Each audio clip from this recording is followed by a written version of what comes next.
ओम शांति। श्राद्ध को हमें बुद्धिपूर्वक सफल करना है तो उसके लिए ये प्रयास बहुत ज़रूरी है। श्राद्ध के दिनों में आपको याद रखना है कि आपको कौन से 2 दान करने चाहिए जिससे श्राद्ध सफल हो। हम पितृपक्ष में बहुत सारे भोग लगाते हैं, दान पुण्य करते हैं, लेकिन कौन सा दान करना है जो श्राद्ध के समय अपने प्रियजनों के पास पहुंचता है। पहला है दुआएं। श्राद्ध में आप जिन आत्माओं को भोजन कराते हैं, जिन भी आत्माओं को आप कोई भी प्रकार की वस्तु देते हैं, वो आपको बदले में क्या देते हैं? दुआएं देते हैं। इसी प्रकार वहाँ पर वो दुआएं उस आत्मा तक पहुँच जाती हैं। जैसे हम कई बार उनके निमित्त कोई बड़े कार्य करते हैं, बड़ा दान पुण्य करते हैं, लेकिन हमें उन्हें किन चीज़ों के लिए श्राद्ध के दिनों में पहला दान देना है? किसी न किसी गरीब के चेहरे पर खुशी लानी है। आज हम जिन गरीबों को भोजन नहीं मिल रहा है, उनको हमें भोजन कराना है। उन आत्माओं को भोजन कराएं जो दिन भर में तरसती हैं कि हमें 2 टाइम का भोजन मिले। जो आत्माएं तड़प रही हैं भूखों से, उन्हें हमें भोजन कराना है तो वो भोजन खाकर तृप्त हो जाएंगी, तो उनसे हमें दुआएं प्राप्त होंगी। तो यह दान, अन्न का दान हमें करना है। अन्न का दान आप वहाँ पर दें जिन्हें उस अन्न की वैल्यू है। तो पहले हमें दान क्या करना है? श्राद्ध के दिनों में अन्न का दान करना है, वो भी उन आत्माओं के लिए जिन्हें अन्न की सख्त ज़रूरत है,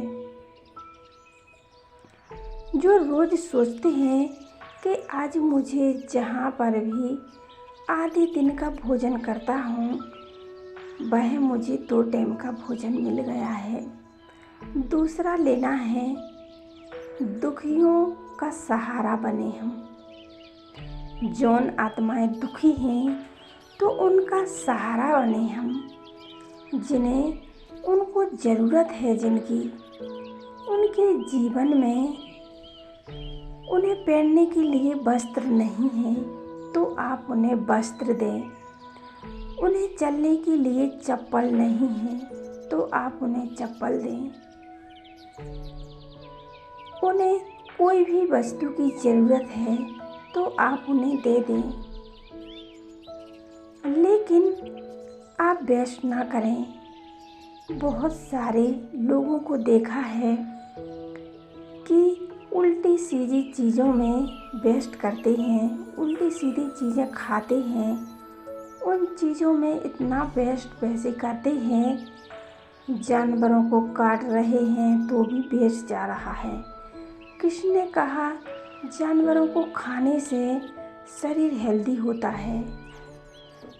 शरीर हेल्दी नहीं होता है।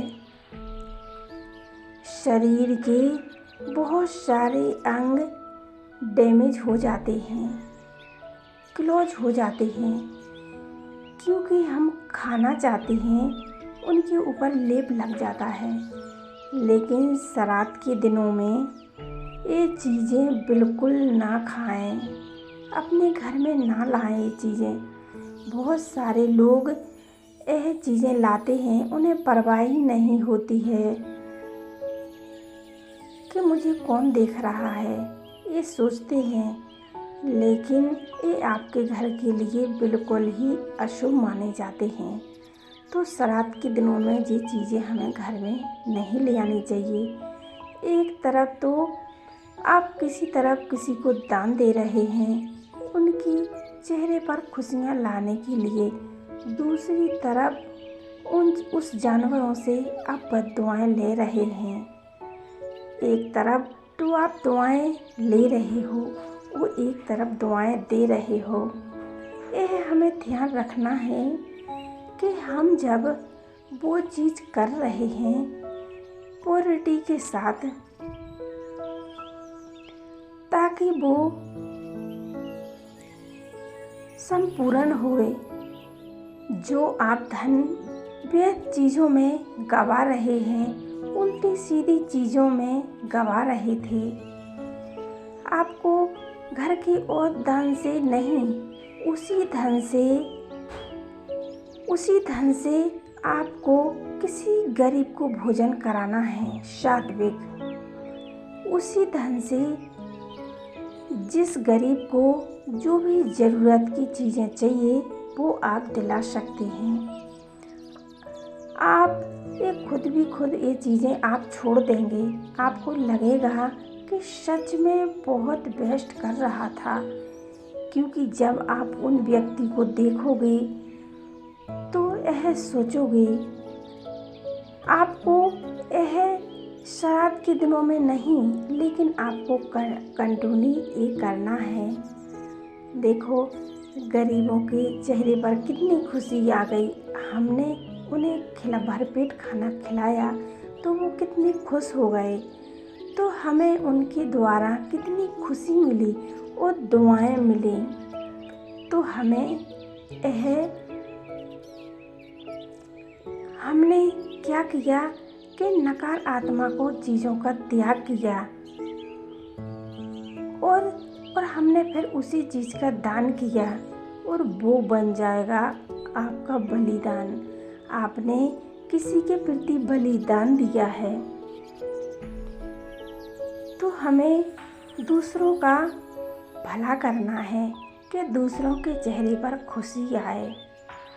अपनी स्वयं की आदत को सुधारना है, क्योंकि हम जो आज तक जो हम करते आए हैं, तो हम स्वयं के प्रति कितना बेस्ट पैसे और दुनियावी में खर्च करते हैं, व्यर्थ खर्च करते हैं। तो हम ऐसी व्यर्थ बातों में और व्यर्थ संकल्पों में अपना समय गंवाते रहते हैं। कौन से व्यक्ति हैं जो इन चीज़ों को खा के खुश रहते हैं, लड़ाई झगड़ा करते हैं, उल्टे सुलटे बोलते हैं। तो अंदर से हमें ज़रूरी फील होता है कि ये छोड़ दें तो बहुत अच्छा है। लेकिन कई ऐसी माताएं बहनें होती हैं कि डर के कारण कोई बोल नहीं पाती हैं। हमारे भाई लोग पी तो लेते हैं, खा लेते हैं, लेकिन बाई चांस किसी नारी ने उन्हें कह दिया कि आप ही मत खाया करो, क्यों खाते हो ये? तो उनकी धमकी कहती है कि चली जाओ, तुम घर छोड़कर चली जाओ, तू ये कर ले, वो कर ले, मर जा। कुछ भी ऐसे बोल देते हैं, अशब्द बोल देते हैं। क्योंकि वो पत्नी तो आपको बचा रही है, गलत चीज़ों से बचा रही है, आपको गलत चरित्रों से बचा रही है। वो आपको आपके जीवन में होने वाली समस्याओं से बचा रही है, पहले से ही बचा रही है, क्योंकि आगे ये समस्याएं ना आए। और आप उन बातों को नज़रअंदाज कर देते हैं, क्योंकि माताएं बहनें जीवन में पहले से ही बहुत त्याग कर चुकी होती हैं, क्योंकि माताएं बहनें बहुत त्याग करती हैं, क्योंकि हम उन्हें उठा देते हैं, हम उठाना चाहते हैं। आज देखिए महिलाओं के अंदर कितना दर्द हुआ होता है, लेकिन वो किसी को बताती नहीं हैं। और जो व्यक्ति शरीर छोड़कर चला जाता है, हमें उसका दर्द नज़र आता है। जो घर में बैठा है उसका दर्द नज़र नहीं आता है, वो जो दूर बैठा है उसका दर्द नज़र आ रहा है। तो उसके लिए हम कितनी सारी युक्तियाँ बना रहे हैं। जैसे मान लो कई बार माता पिता हैं, उनका आप श्राद्ध कर रहे हैं, तो आप उन्हें उस श्राद्ध के समय वो चीज़ का त्याग करके बताएं, तो जाके वो आत्माएं सोगी और सुख होगी, शांति होगी। जब तुम्हारा श्राद्ध विधि पूर्वक होगा, जब हम कोई भी बुराई छोड़ते हैं, कोई भी चीज़ दान देते हैं, आहुति देते हैं, तो उससे बहुत सारे लोगों पर खुशी आ जाती है। तो श्राद्ध के समय जो भी आपके अंदर नेगेटिव चीज़ें हैं, उन्हें आप स्वाहा कर दें, दान कर दें, ख़त्म कर दें। दान किसे करना है? किसी भी मनुष्य आत्माओं को नहीं, हमें भगवान को दान करना है कि भगवान हम आज से ये चीज़ें हम बिल्कुल नहीं खाऊंगा, मैं गंदी चीज़ें नहीं खाऊंगा, मैं किसी को दुख नहीं दूंगा, मैं ये चीज़ें व्यर्थ पैसे नहीं गवाऊंगा। तो हमें ऐसी ऐसी चीज़ों का त्याग करना है। तो यह सच्चा श्राद्ध है। ओम शांति।